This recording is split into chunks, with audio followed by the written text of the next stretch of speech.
सम्राट चौधरी कहते हैं मैं कुशवाहा हूं।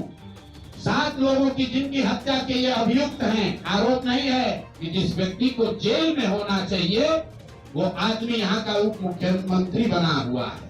सिर्फ बर्खास्तगी के लिए नहीं, सम्राट चौधरी के गिरफ्तारी के लिए। ये सम्राट चौधरी का इलेक्शन एफिडेविट है जिसमें 2020 में उन्होंने अपने आप को 51 साल का बताया है। तुम जंगल राज की बात करते हो तो सम्राट चौधरी को अभी के अभी पद से इस्तीफा देकर पुलिस को अरेस्ट करना चाहिए और तब सम्राट चौधरी यही साधु यादव और राजद के गैंग के हिस्सा थे।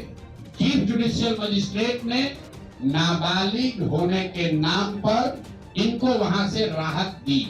इनको जेल से निकाला गया क्योंकि ये 15 साल के थे और कानूनन 18 साल से कम उम्र के बच्चे को अभियुक्त के तौर पर जेल पर नहीं रखा जा सकता था।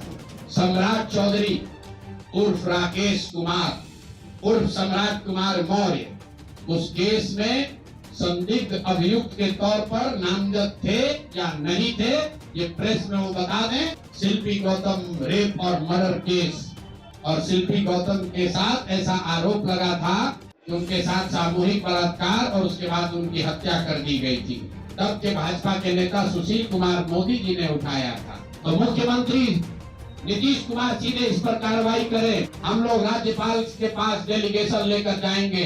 बिहार के उप मुख्यमंत्री सम्राट चौधरी, इन पर मेरा सीधा आपके माध्यम से सरकार को, बिहार के गवर्नर से, बिहार सरकार से, केंद्र सरकार से मेरा अनुरोध है कि इनको हत्या के आरोप में, ये हत्या के अभियुक्त हैं, इनको तुरंत पद से बर्खास्त करके गिरफ्तार किया जाए। क्यों किया जाए ये समझिए। तारापुर में 1995 में 7 लोगों की जो हत्या हुई और 7 मारे जाने वाले लोग कुशवाहा समाज के लोग थे। ये बिहार में जाति की राजनीति करने वालों के लिए सबक होना चाहिए। सम्राट चौधरी कहते हैं मैं कुशवाहा हूं। 7 लोगों की जिनकी हत्या के ये अभियुक्त हैं, आरोप नहीं है, मैं शब्द बहुत सही समझ के बोल रहा हूं। 7 लोगों की हत्या के अभियुक्त राकेश कुमार उर्फ सम्राट कुमार मौर्य उर्फ Samrat Chaudhary, Tarapur case number 44/1995, note कर लीजिए। 44/1995 में 7 लोगों की हत्या हुई, उसमें ये अभियुक्त हुए और जो केस है चीफ जुडिशियल मजिस्ट्रेट को 24/4/1995 को इन लोगों ने डॉक्यूमेंट सबमिट किया। बिहार विद्यालय परीक्षा समिति का एक एडमिट कार्ड सबमिट किया जिसमें बताया गया कि KNVMH सम्राट, ये स्कूल का नाम है, कुमार सर एक स्कूल का नाम है जहां से ये एडमिट कार्ड इशू हुआ है। सम्राट चंद्र मौर्य, पिता का नाम Shakuni Chaudhary, date of birth 1/5/81, result fail, number आया 268, कैटेगरी प्राइवेट। ये सुप्रीम कोर्ट का डॉक्यूमेंट है जो सम्राट चौधरी ने जमा किया है, जिसमें ये बताया है इनका डेट ऑफ बर्थ 81 है, उसके हिसाब से 95 में चीफ जुडिशियल मजिस्ट्रेट ने नाबालिग होने के नाम पर इनको वहां से राहत दी। इनको जेल से निकाला गया क्योंकि ये 15 साल के थे और कानूनन 18 साल से कम उम्र के बच्चे को अभियुक्त के तौर पर जेल पर नहीं रखा जा सकता था।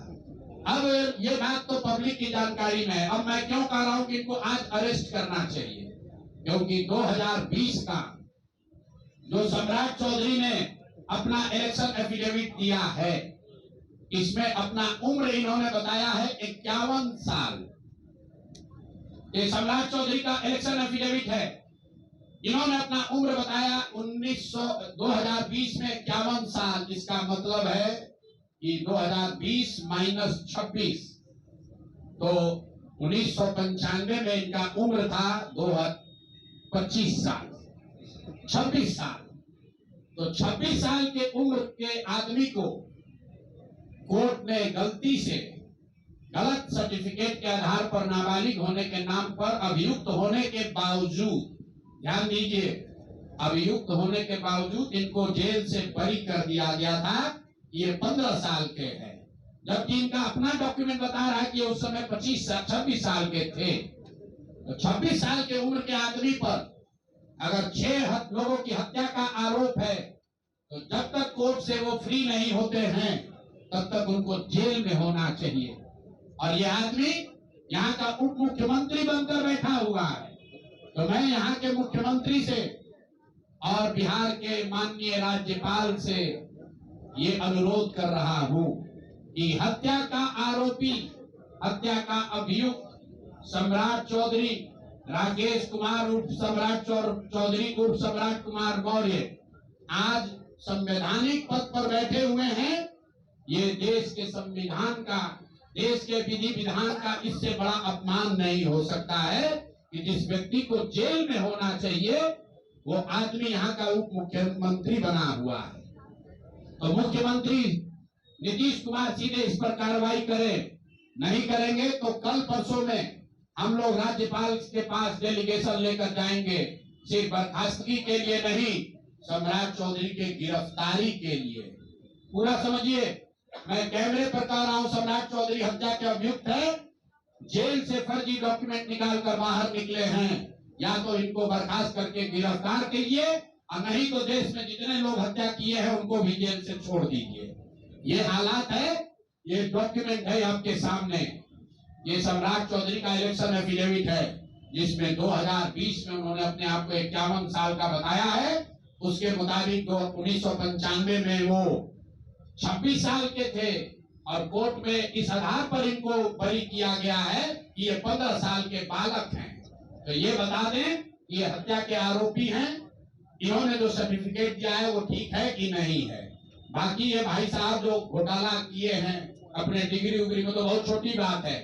आज की प्रेस कॉन्फ्रेंस सीधी हम लोग मांग कर रहे हैं, सम्राट चौधरी को हत्या के अभियुक्त हैं, 6 हत्या के अभियुक्त हैं, उनको गिरफ्तार कीजिए और नहीं तो बिहार में जितने लोग पर अभियुक्त जिनको बनाया गया उनको सबको छोड़िए। इस देश में अलग अलग कानून नहीं हो सकता है। और ये गृह मंत्री के साथ घूम रहे हैं।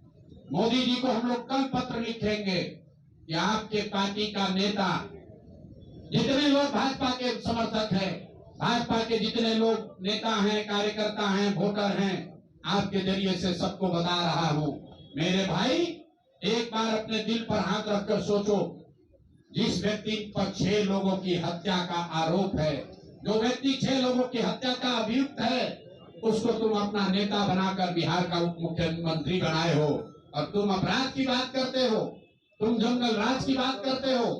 तो सम्राट चौधरी को अभी के अभी पद से इस्तीफा देकर पुलिस को अरेस्ट करना चाहिए और अगर पुलिस अरेस्ट नहीं करती है तो हम लोग कोर्ट में मूव करेंगे, कोर्ट के संज्ञान में बात को लाएंगे कि साहब ये बताइए कि कैसे आपने इनको बेल दिया है, कैसे इनको आप समाज में बाहर रहने की अनुमति दे रहे हैं।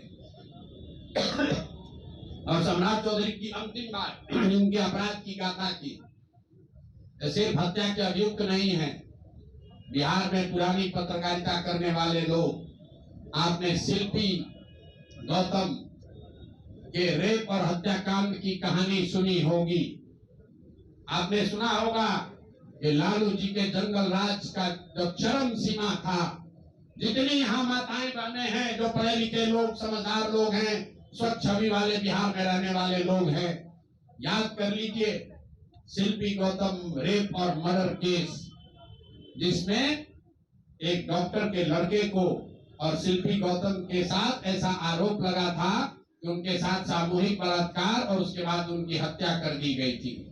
साधु यादव पर उसका आरोप लगा था, बड़ी हंगामा हुआ, सीबीआई में केस गया। मैं आपके माध्यम से आज पूछ रहा हूं कि क्या अभी के उप मुख्यमंत्री सम्राट चौधरी उर्फ राकेश कुमार उर्फ सम्राट कुमार मौर्य उस केस में संदिग्ध अभियुक्त के तौर पर नामजद थे या नहीं थे, ये प्रेस में वो बता दें, उसके बाद हम उसका डॉक्यूमेंट आपको जारी करेंगे। कि इनका सीबीआई ने इनको अभियुक्त के तौर पर इनकी जांच की थी कि नहीं, उस मुकदमा में इनको नामजद संदिग्ध बनाया गया था कि नहीं, ये सीधा आपको बता रहे हैं। ये आए और ये पूरा केस तब के भाजपा के नेता सुशील कुमार मोदी जी ने उठाया था, और तब सम्राट चौधरी यही साधु यादव और राजद के गैंग के हिस्सा थे।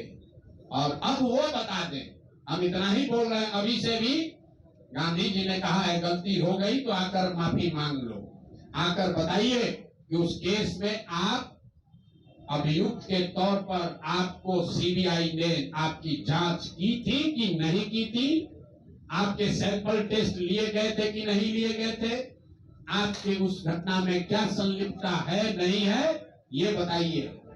उस केस में आपको बता देते हैं, लालू जी का प्रभाव था, साधु यादव को बचाने के लिए केस को बंद कर दिया गया, लेकिन वो केस खत्म नहीं हुआ। पटना के एक एक आदमी को याद है वो घटना।